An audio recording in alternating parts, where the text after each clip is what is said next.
few particulars that make Omaha different from New York are just incidental.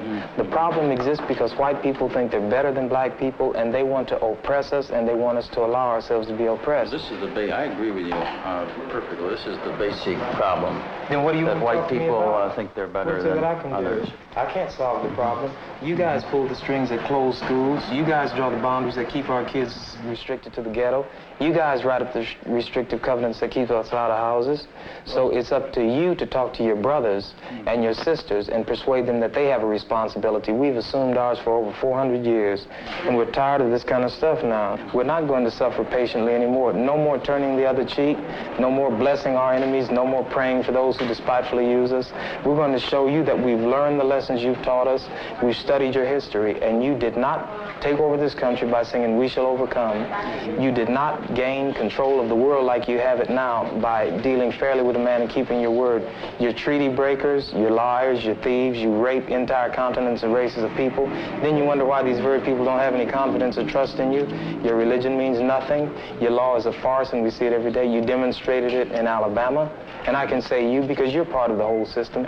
You profit from it. In fact, you make your living from it. You couldn't walk around and talk to people, stand up in your pulpit on Sunday and preach nice little songs and say, now we're going to give thanks to the Lord for he is good and old Jesus be among us. As far as we're concerned, your Jesus is contaminated, just like everything else you tried to force upon us is contaminated. Well, so you can have him. And here's what I'll say. I wish you would follow Jesus like we followed him. Because if you did that, then we'd be in charge tomorrow. I think the problem is so bad that we can have no understanding at all. You think it's gotten to the point where there can never be that reconciliation? Then? No.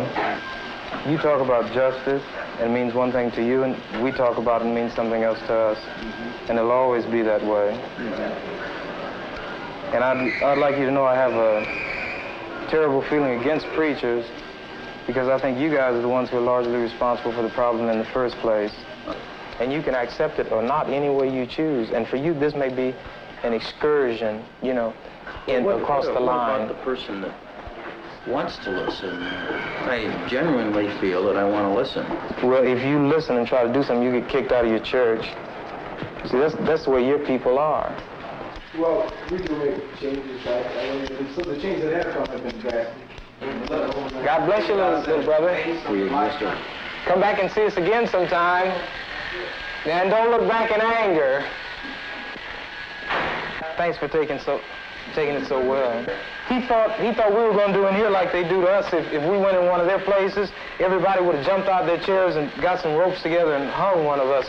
We couldn't even go in one of their places like this.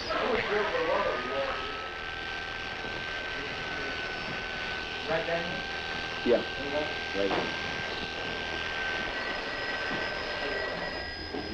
Bobby, just a minute. Telephone on, son.